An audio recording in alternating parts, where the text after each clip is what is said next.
Am I the butthole for threatening to terminate an employee if she doesn't surrender her pet fox?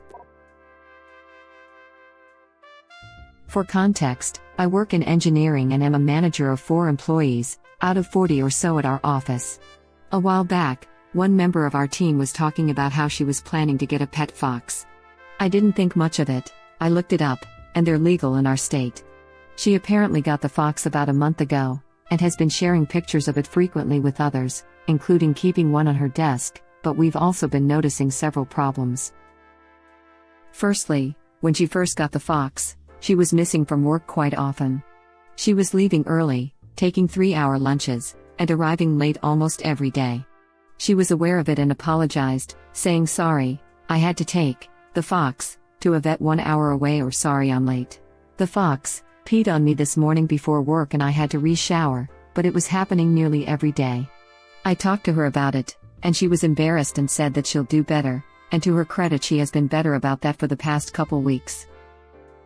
But then the other issue, the bigger issue now, is the smell. After she got the fox, I got a couple of complaints from others that she smelled bad. I only noticed it at times, but it was definitely there. Most notably on that day when she said she was late because she had to re-shower when the fox peed on her. I'm not sure if she actually showered, but it certainly didn't smell like it. But more recently, it's become almost constant. When she walks into the room you can smell it. Even if she leaves her jacket on the desk when she goes out to lunch, the jacket smells like fox. And it was much worse this week than the week before. I had an uncomfortable conversation with her about it a week ago and said it was becoming a problem, and she seemed very upset and promised that she's showering right before work every day and washing her clothes frequently to make sure it's not an issue. But again, over the past week it's gotten much worse, not better. So after talking with my supervisor for advice, on Friday I had another talk with her and told her the issues weren't really improving despite her efforts and that something has to change, and it seems like it's impossible for her to meet attendance and hygiene requirements while caring for a pet fox, and if this doesn't change, we would have to consider firing her. This made her very upset, and she started crying and saying how heartless that was, and how I was unappreciative of everything she'd done over the past 2 years, and how would I like it if someone talked about my child like that. I do feel bad for making her that upset, but I wasn't sure what else to do. I'm wondering if I handled it correctly. Am I the butthole? Too long, didn't read employee got a pet fox, now she's late for work and stinks all the time, I threatened to fire her, she sees this as heartless. Not the butthole. Fox urine is enough to clear a stadium of people. Seriously, it is horrific. And while I get that it's legal for her to own a fox, it's completely unethical and horrible for the fox. Maybe someone with a lot of land and money who is available all day could care for a wild animal properly, but someone working a regular 9 to 5 cannot. What's so bad about it? How does it compare to cat pee? Cat pee has nothing on fox musk or pee. Fox pee is more comparable to being sprayed by a skunk than having a cat pee on your clothes. Cat pee is acrid, sharp, and can be washed out, though if it gets into your carpet and underneath, you'll need to rip it out to get it to fully go away, but most cats go in a box. Fox piss is liquid death. Foxes cannot be 100% trained to go toilet outside or in a box, so they'll mark inside. Fox musk and the urine they mark with is all pervasive into your skin, clothes, furniture, everything. If you walk into my backyard, you won't know I have a cat. If you walk into a fox's backyard, you will definitely know a fox lives there. Same with interior housing. 100% true. I live in the country and sometimes I walk outside one of the doors, front or back, and just know a fox has been there. Keep in mind, I live on a large enough bit of land. Very open. And I can still smell when they've been around in the night. Ditto. I'm on 5 acres of wide open land and I know instantly when the foxes visited the night before. On another note, the scream that foxes make is haunting. Only heard it once or twice while living in England, but holy crap. Yes, it's like someone is being beaten or strangled. What did it say? Web link. Ring ding ding ding ding-a-ring-a-ding. Gearing ding ding ding ding-a-ring-a-ding. Gearing ding ding ding ding-a-ring-a-ding.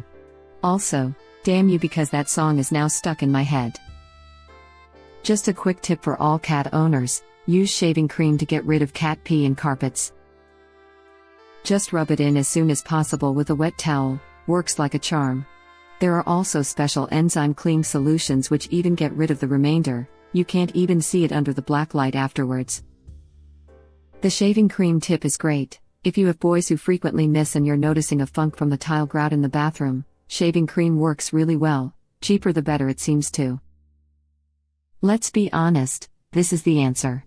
Some idiot sold this woman a fox when they shouldn't have. Cat pee is roses compared to fox urine.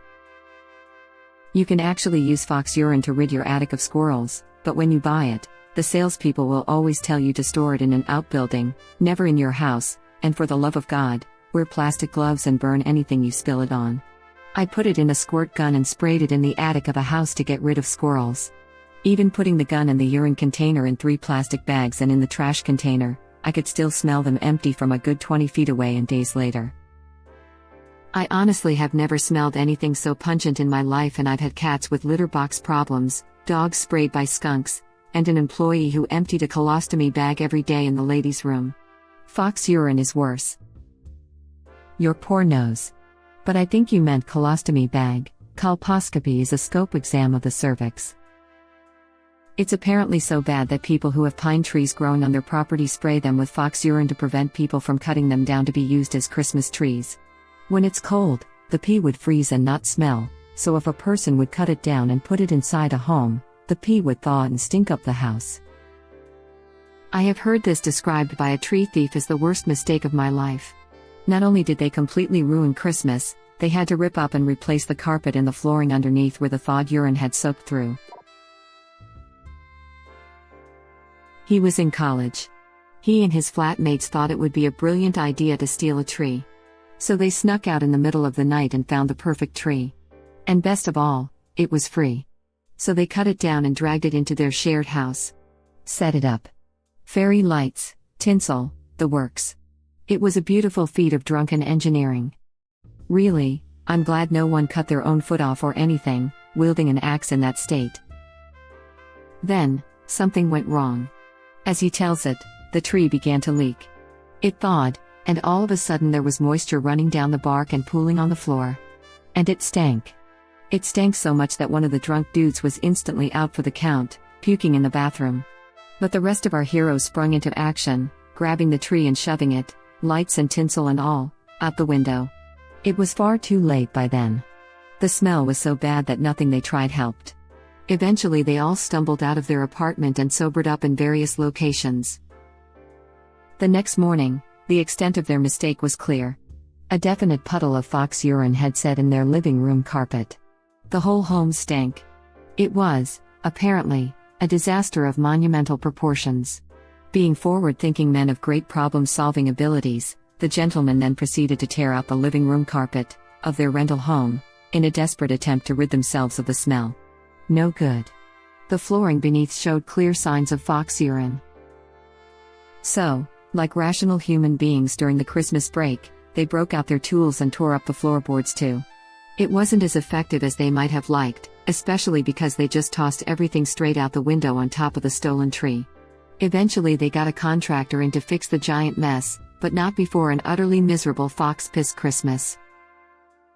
This is my new favorite story. It will forevermore be known as Oh, Foxy Tree.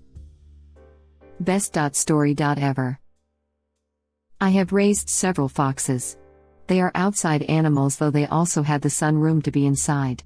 They are super messy, smelly, and will mark everything and everyone they like. Nobody should get a pet fox until they have actually felt with them. The otters I raised were smellier though. Everyone sucks here. She is being a bad employee. But the fox itself is not the issue. It's her smell and her missing work. You, as the manager, should address these issues and not discuss the fox at all. Make clear, you expect her to be punctual, not leave early and not smell bad. How she meets these requirements is none of your business. If she does not, that is a reason to fire her, not the fox per se. I don't know how the law works where you live, but if you have to give her any kind of written warning, you should in no way mention the fox. You can tell her that her smell is bothering colleagues, etc., but why she is smelling that way is none of your concern. Edit. Thank you very much for your kind awards. But if you are paying real money for coins/awards, please consider giving that money to a charity of you choosing instead of giving me useless internet points. This. Good advice. You work in HR? No, but I am really involved in union work. So kind of betraying my side if I am giving advice on how to better fire someone.